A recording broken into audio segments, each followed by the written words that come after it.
Episode 67 of the Monday Morning Worship Leader. My COVID Journey. Praise God from whom all blessings flow. Praise Him, all creatures give His glory. Praise Him above the heavenly host. Praise Father, Son, and Holy Ghost. Well, hey guys, Brother John here. So good to be with you on this Monday morning. I hope things are going well for you. I hope that yesterday was just a blessing to you and to your journey. And today I'm going to talk about my journey, and I'm just going to get right into it this morning. I thought I would talk about my COVID journey. Now, that doesn't sound like something anybody really wants to listen to, but it was really something else. I wanted to share this with you. I just celebrated my 5th year of ministry here at Parkway Baptist Church this summer. And I just want to tell you, my time here started very weird. So since this is named my COVID journey, let's suffice it to say that COVID was something that struck everyone in some shape or fashion on the planet between 2019 and 2021, and it hit Parkway pretty hard. And I'll share with that. But to truly understand the journey, we have to start in 2018 for me. I was a professor at Hannibal LaGrange University. It's a small Missouri Baptist college in Hannibal, Missouri. And I was the instrumental music director and directed the worship program at Hannibal LaGrange University, having been a worship leader for some 30 years. My predecessor at Parkway Baptist Church called me to tell me he was retiring. Well, I congratulated him. We had a good conversation, and then that was that. But the very next day, the pastor of Parkway Baptist Church at the time, who has since retired, asked if I would consider an interim at the church here in St. Louis. Well, I spoke to our university president, and on his blessings, I took an interim position at the church here, Parkway Baptist, while I was teaching at Hannibal LaGrange University, and this went on for a year. And I was approached then to submit a resume, and after much prayer, I did. Meanwhile, things started getting weird. It was March of 2019, and by this time, I was the committee's choice to be presented to the congregation. Now, if you're a congregationalist, you will understand that it looked fairly sure we would be offered a position. I was then called in for a full weekend of producing videos for worship for the church as their interim. There had been talk that the church was going to have to go virtual, but just talk at that point. So to keep things safe, on a Saturday in late March, I produced about 6 weeks worth of virtual videos for a Sunday. We wound up using them and more. In the meantime, the committee wanted to present me for a vote from the church. However, by that time, the church was not meeting for the unforeseeable future. So I was voted upon using the United States Postal Service. That's right. All the members of our church received a ballot and voted me in on Easter morning. So my first summer at Parkway Baptist Church was strange. But I was able to make the best of it. First, the staff gave me full run of the church building. Everybody else worked from their homes, where I worked in the office. No one else came into the office. I got acclimated with the building. I reviewed music and our equipment. I met with the choir via Zoom once a week, and we produced about 6 virtual choir videos. So we started coming back, and here's how we did it. First of all, we revived the orchestra. We recorded them once a week in the courtyard, spaced out with different camera angles and microphones. They would perform a prelude on our virtual church video time each week. Then we began meeting in a social distancing kind of way. I hate that phrase, social distancing, but we did. And our handbell choir, of all things, was the first to return. They could play on separate tables while wearing gloves. They played often in worship. Then we started using our strings spread across the platform to accompany our worship.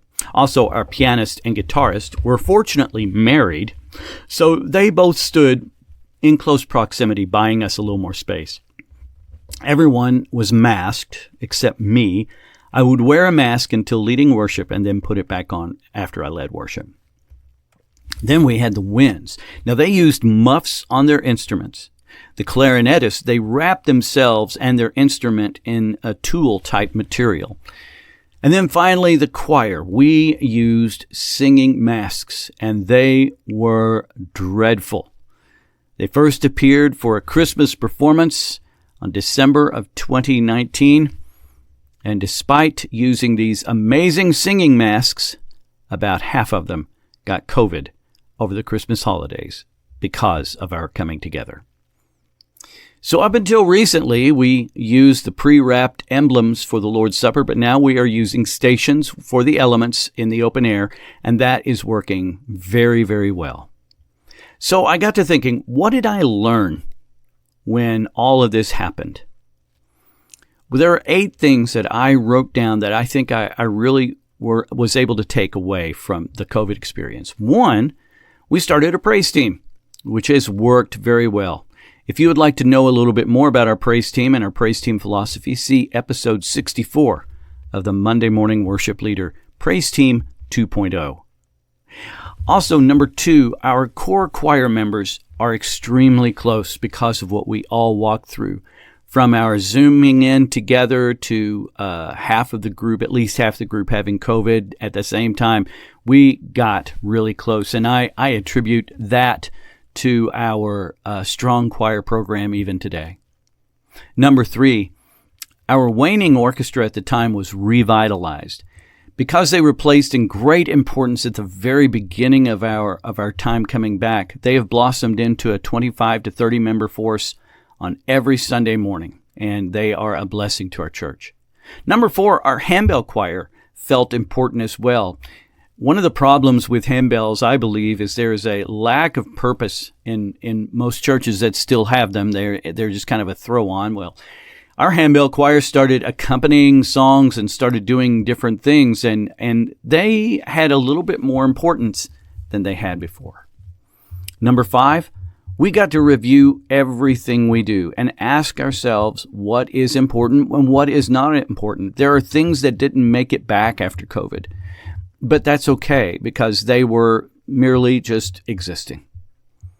Number 6, I got really good at video editing, having to put together the video for services every week, and then for a long time after, just doing video production heavily in our COVID return.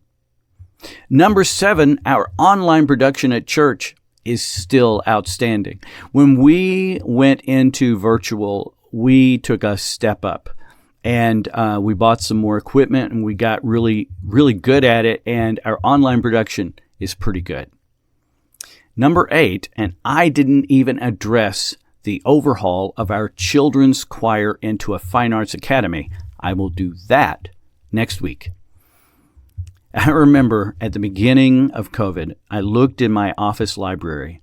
I had books on building a choir warm-ups, creating a music ministry, and I thought to myself, these poor authors never saw what was coming. What books will we write in 5 to 10 years from now? Hey, you have your story. This was mine. You have yours. Why don't you write one? And if you'd like to let me know a little bit about your story, I'd love to hear from you at john@biblicaltrumpets.org. john@biblicaltrumpets.org. I would love to hear your story. And if you send it to me, I would be glad to even tell others about it. And I hope that you find all of this to be a good work. There is a new book out by liturgical scholar Scott Aniol, Changed from Glory unto Glory, the liturgical story of the Christian faith. If you want to understand how worship journeyed from Adam and Eve to the local Baptist church, this book is for you. In fact, I've changed my main text in the Foundations of Worship class that I teach at Missouri Baptist University. I've changed the text to this book. I was using a different main text, and now I'm using this book. The book, again, Changed from Glory unto Glory. It's brand new. and it's by Scott Aniol. And that's it for this week. Remember, my friends, we are not rock stars. We are servants. May God bless you.